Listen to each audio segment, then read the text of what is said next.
Hello guys, स्वागत है आपका अपना चैनल ट्रूथ ऑफ मार्केट। आज की इस वीडियो में हम लोग मार्केट को वीकली एनालिसिस करेंगे। मैंने संडे को वीडियो इसलिए नहीं बनाया क्योंकि मैं इंटरेस्ट का आईपीओ ले रखा था और मैं इंतज़ार कर रहा था किस में ओपन होता है किस में नहीं, इसलिए मैंने कुछ वीडियो नहीं बनाए संडे को। और अगर आप देख सकते थे 1300 के आसपास मैंने इसको सेलिंग किया है और इसमें ऑलमोस्ट जो है मेरे को 6500 का इसमें प्रॉफिट होता हुआ दिखा है। 16 क्वान्टिटी मैंने इसका लिया था 1900 के आसपास और 1300 के आसपास मैंने इसको सेल किया, जिसमें 6500 के आसपास मेरे को प्रॉफिट होता हुआ दिखा है। और वहीं अगर इसको देखा तो मैंने कुछ स्टॉक्स में इन्वेस्टमेंट भी किया है, जैसे स्विस मिलिट्री, दिव्यानी और आरबीए। आरती ड्रग्स जो है मैंने सिर्फ इसके बाईबैक्स के चलते लिया है क्योंकि इसका जो बाईबैक्स हुआ है वो 900 के आसपास है और बाईबैक प्राइस 900 के आसपास है, तो 621 इसमें एवरेज आ रहा है। वैसे मैं इसमें ज़्यादा क्वांटिटी लिया था, मैंने फिर इसको प्रॉफिट में बुक कर लिया था 628 के आसपास। मैंने इसमें कुछ प्रॉफिट बुकिंग किया था जिसके कारण 621 के आसपास इसका एवरेज दिखाई दे रहा है और इसका जो हाई है 632 है। अभी भी मैं इसको होल्ड कर रखा हूँ ताकि 2-3 दिन में अगर ये 700 के लेवल क्रॉस करे तो इसमें मेरे को प्रॉफिट होता हुआ दिखाई देगा। और अब शुरुआत करते हैं निफ्टी एनालिसिस से। तो यहाँ डेली बेसिस से अगर हम लोग देखें तो यहाँ पर लगातार एक अप ट्रेंड हम लोग को दिखाई दे रहा है। चांसेस थे कि यहाँ पर 24,700 के लेवल ना टूटे और यहाँ से रेजिस्टेंस लेके मार्केट दोबारा से फॉल दिखा देगा अच्छा खासा, क्योंकि हिडनबर्ग और अडानी का जो न्यूज़ था जिसके कारण मार्केट में काफ़ी ज़्यादा वीकनेस हम लोग को देखने को मिल रही थी। और जापानी से करेंसी से और उनके आरबीआई वगैरह का जितने भी स्टेटमेंट आए उससे भी काफ़ी ज़्यादा हम लोग को मार्केट में नेगेटिविटी दिखाई दे रही थी, लेकिन मार्केट ने वो सबको एब्जॉर्ब करके दोबारा से अपसाइड दिखाना शुरू किया है। लेकिन अगर अच्छा ट्रेंड को समझना है तो हम लोग को वीकली टाइम फ्रेम में देखना पड़ेगा। तो अगर आप देखें तो यहाँ पर जो है ना बहुत टाइम बाद कंसोलिडेशन ख़त्म करके मार्केट ने अपसाइड दिखाना शुरू किया। अगर आप देखेंगे तो जब से ये 21,000 के लेवल को तोड़ा था तो 21,000 से 22,500 का लेवल ऐसा लेवल था जो टूट नहीं रहा था और इसके नीचे बार बार मार्केट आ जा रहा था।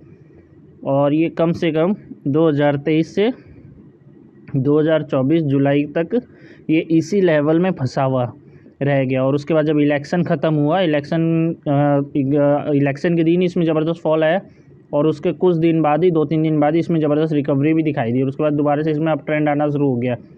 और अगर आप वीकली बेसिस पे देखें तो यहाँ पर अप ट्रेंड में जो है ना एक बाउंस ज़रूर आता है अगर इसको और अपसाइड जानी रहती है तो इसमें वही होता हुआ दिखा। यहाँ पर जो 25,080 का जो रेजिस्टेंस जो इसने ATH बनाया था उसके बाद इसने एक हल्का से रिट्रेसमेंट के लिए डाउन साइड इसमें दिखाया और यहाँ पर सपोर्ट जो है 24,000 का सपोर्ट 23,900 के आसपास इसने लो लगाया और यहाँ से इस सपोर्ट लेकर दोबारा से इसमें अपसाइड आती हुई दिख रही है।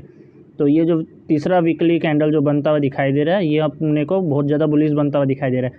अगर ये 25,100 क्रॉस कर जाता है, क्योंकि इसने 25,000 के ऊपर क्लोजिंग देने में कामयाबी हासिल कर ली है, अगर ये 25,100 के ऊपर क्लोजिंग दे देता है तो यहाँ से 26,000 के लेवल तक हम लोग को ये खुलता हुआ दिखाई देगा और मार्केट जो है अगले मंथ में 24,000 नहीं तो 25,850 तक के लेवल हम लोग आते हुए दिखाई देंगे। और वहीं अगर हम लोग बैंक निफ्टी की बात करें, बैंक निफ्टी में अभी भी हम लोग इतनी ज़्यादा बुलिशनेस दिखाई नहीं दे रही क्योंकि अभी भी इसमें 52,000 का लेवल रेजिस्टेंस का काम कर रहा है। अगर ये बैंक निफ्टी 52,000 के लेवल के आसपास आता है तो यहाँ से आप एक पुट की अपॉर्चुनिटी देख सकते हैं। 53,000 के लेवल, अगर ये 52,000 का लेवल क्रॉस कर देता है तो 53,000 का जो रेजिस्टेंस है वो एक नॉर्मल सब रेजिस्टेंस का काम करेगा। अगर इसको तोड़ता है तो यहाँ से 55,000 के लेवल तक आते हुए दिखाई देंगे, लेकिन सबसे स्ट्रॉन्ग रेजिस्टेंस जो है वो 52,000 का ही है। और यहाँ पर अगर आप देखेंगे तो मार्केट जो है ना कुछ छोटे से रेंज के बीच में काम कर रहा है। यहाँ से 52,000 से लेकर 50,000 का 50,000 जो है साइकोलॉजिकल लेवल है और 52,000 जो है वो एक सेलर का रेजिस्टेंस लेवल है और 50,000 एक सपोर्ट जो है वो साइकोलॉजिकल सपोर्ट है। तो इसलिए यहाँ पर ये दोनों लेवल को तोड़ने में मार्केट को बहुत ज़्यादा दिक्कत आ रही है। अगर इन दोनों में से कोई भी एक तरफा मार्केट मूव दे के तोड़ता है तो यहाँ से सॉलिड हम लोग को एक तरफा मूव आते हुए दिखाई देगी और वो कंटिन्यूएशन की तरफ जाती हुई दिखाई देगी। अगर यहाँ से मार्केट 50,000 के लेवल को तोड़ता है और कामयाब दे जाता है वीकली कैंडल में क्लोजिंग देने में, तो यहाँ से फिर जो सेलिंग आएगी वो 46,000 के लेवल को दोबारा टच कर सकती है आने वाले समय में।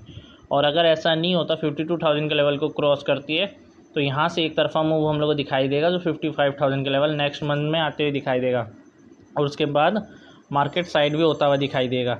वहीं अगर हम लोग इस वीक की बात करें तो यहाँ पर ये हल्का सा डब्लू पैटर्न फॉर्मेशन होता हुआ दिखा है, लेकिन ये इतना वीक फॉर्मेशन है क्योंकि यहाँ से दोबारा से हम लोग को रिट्रेसमेंट आता हुआ दिखाई देगा 50 DMA के आसपास, या फिर 50,500 का जो आप लेवल देख रहे हैं यहाँ तक ये सपोर्ट लेता हुआ दिखाई देगा। अगर इसको ऊपर जाना है तो यहाँ से थोड़ा सा नीचे आएगा 50,500 के आसपास, फिर सपोर्ट लेके दोबारा ऊपर जाएगा और 52,000 के लेवल को क्रॉस करेगा। और जब 52,000 के लेवल को क्रॉस करेगा तब 52,500 तीसरा रेजिस्टेंस रहेगा, और यहाँ पर 53,500 आखिरी रेजिस्टेंस रहेगा। ये क्रॉस करने से 55,000 तक का लेवल यहाँ पर खुलता हुआ दिखाई देगा। जब तक 53,500 का लेवल खड़ा है तब तक मार्केट में 55,000 का लेवल आने के चांसेस बहुत कम है। और वहीं अगर हम लोग फिन निफ्टी की बात करें, कल इसका एक्सपायरी है, तो फिन निफ्टी हमेशा डिके करवाता है। तो कल देखते कल इसमें क्या होता है। वैसे इसमें ज़बरदस्त डब्ल्यू पैटर्न बना है, बैंक निफ्टी में इतना खास नहीं बना है, और ये फिन निफ्टी और बैंक निफ्टी एक जैसे ही चलते हैं। अगर इसको एक जैसे ही चलना है तो 23,500 के लेवल कल इसको क्रॉस करने पड़ेंगे। अगर मार्केट इसके नीचे खुलता है तो यहाँ से एक पहला कैंडल जो है रेड बन जाएगा और ये नीचे आते हुए दिखाई देगा, और इसका जो सपोर्ट का काम करेगा वो 23,250, रेजिस्टेंस 23,500।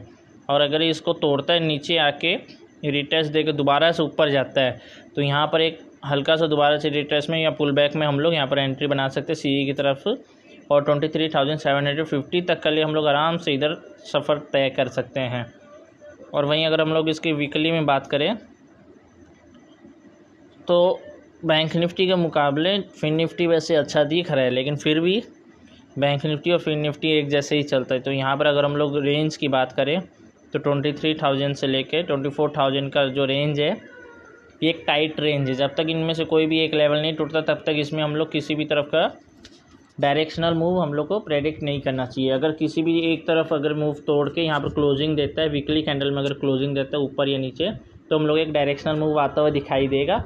और जैसे अगर नीचे अगर एक क्लोजिंग देता है तो यहाँ पर धीरे धीरे कंसोलिडेशन होता हुआ दिखाई देगा। अगर अब क्लोजिंग देता है तो स्पीड से इधर जो है 25,000 का लेवल हम लोग को जल्द से जल्द आते हुए दिखाई देंगे। तो ऐसी ही इन्फॉर्मेटिव एनालिसिस के लिए हमारे चैनल को लाइक एंड सब्सक्राइब करें। Thanks for